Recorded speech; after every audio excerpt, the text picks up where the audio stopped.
Dawson Rider Wiki.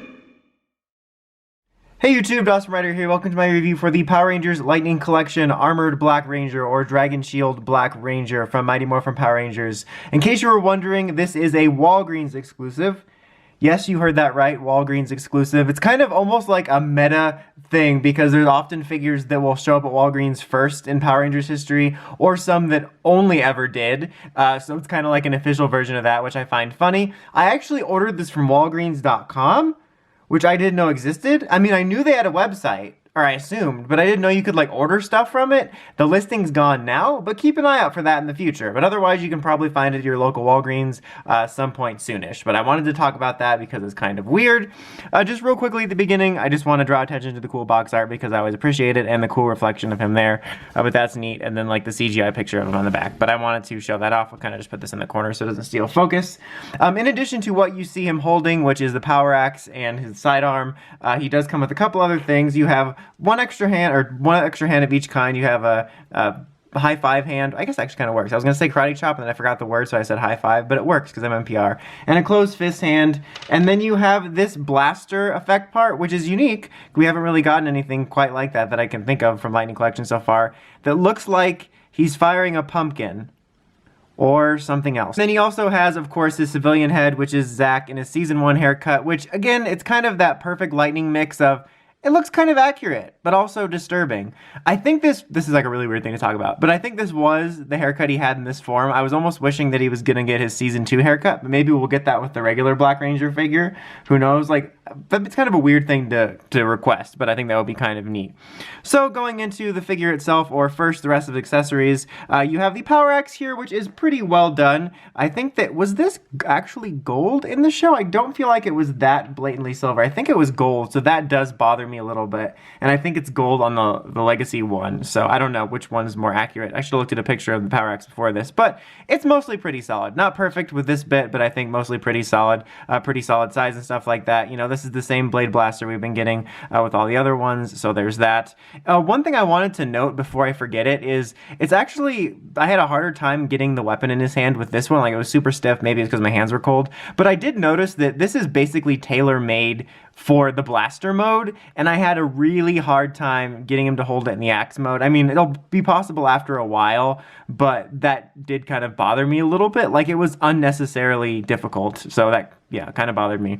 Alright, so the head sculpt, I'm kind of mixed on it, and we'll do some comparisons here in a minute. I think it's mostly pretty solid, and in some ways a little bit more accurate than others, but it definitely looks a little bit too square and squished and weird. I'm thankful, I mean, I do have some little bits in here, but I'm thankful I didn't have too many paint mistakes that pissed me off because I got it online, so I'm happy about that, but it's okay. I'm a little bit mixed on the head sculpt. The shield is the same one we've gotten in the previous two. It's very interesting that we've gotten like every form with the shield practically, except for pink with the shield, before we got regular green and before we got regular black, but I'm happy we got it. But everything else, it's basically the same mold. I think it looks solid. I mean, just in terms of the character design, I've always really liked this. A lot of people always say that they think red is the best with this armor of all of them, but I actually have always liked this one because I think the black and gold looks good.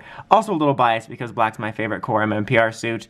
Articulation, pretty much par for the course. You have your nice hinge joint here, all around movement, your elbow joint here, swiveling at the wrists, nice ball joint here on the leg, your double knee joint. The knee joint here is on this one, that one you can hear that click, but this one's really stiff for whatever reason. That might be a problem exclusive to mine.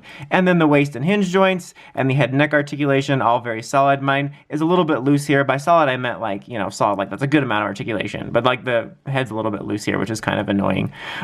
Overall, in terms of the quality, I'm a little bit mixed on this guy. I was kind of excited for it because, again, I like this form, and I don't think it's a bad figure per se. Like, I still think it looks nice, and I'm happy to own it because they actually did a figure arts of this, which was a very rare sort of PR exclusive figure art, and I kept meaning to pick it up and I never did, and I guess I was just waiting for the one, which was this guy. But the thing is that what's nice about him is he's not 60 to 80 bucks, he's only 20, so even if the figure art has some better aspects, I am glad I waited and this ended up happening. Like, this is something I assumed they might do one day, but it's kind of surprising they did it this early on. But I but I don't have access right now to my figure art, so I'm going to kind of put up hopefully some footage on the side of a little bit of the figure art review so you can sort of see that. First of all, when they eventually release a regular Black Ranger figure, I'll try to bring out all the ones I own for comparison, but I do have some comparisons here.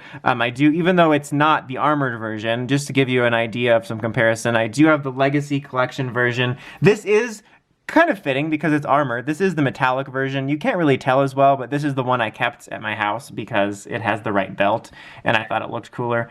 But you can see the differences there, obviously in height, in the type of sculpt as per usual. I do always like that these are a little bit more raised on that though, and the Power Axe actually has the gold on there. Which one's accurate? I'm pretty sure it's the gold. I'm pretty sure. I just want to cover myself in case it's not, but I think that looks better. The head sculpts are, I think this one is a little bit more accurate. Actually, I feel like I say this a lot, but I think the accurate head sculpt is actually somewhere in the middle of these two. But I think this one attempts to be a little more accurate in certain aspects, but I don't think this one looks bad.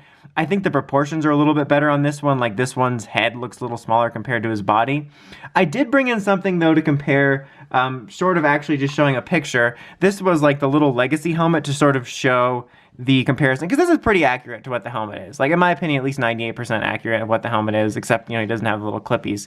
But you can see, when I first saw this, I was like, okay, this looks a little weirdly narrow, but the helmet actually does have that. So I think this is more of an attempt at being accurate at it, but it just looks a little too square. Like, it looks like they were getting in the neighborhood of it being accurate, but they forgot to smooth it out.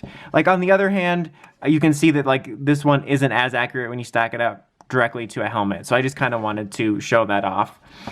But overall, I think this is an okay figure. I'm still happy with it because I like the form, and I'm glad I got a $20 alternative as opposed to getting the figure art. Who knows, maybe I'll pick it up one day. I'm just that kind of an awful person. But I'm happy with it for those reasons, but I don't think it's as good as I would have liked. Like, the helmet sculpt is a little bit off for me, which bothers me, and I'm a little bit bothered by some things, like not being able to fit that in your hand. Or not my hand, I mean, I could hold that fine. It's kind of interesting to me that I feel that the core MMPR helmet sculpts have actually been some of the weaker ones. Like, this one looks off, pink looks a little bit off, and reds is also off, also missing those outlines on his, like, edges of his visor for red. And whites is pretty good, although it's technically a different Sentai. Whites is very good. I think greens is decent, but it's kind of interesting to me that I think some of the weakest head sculpts, in my personal opinion, are from the MMPR ones. But anyway, that's about it for this one. Until next time, don't forget to like, comment, subscribe, and climb the steps, entering that bell, sneak notifications for all my videos. Till next time, Dawson Ryder, signing out.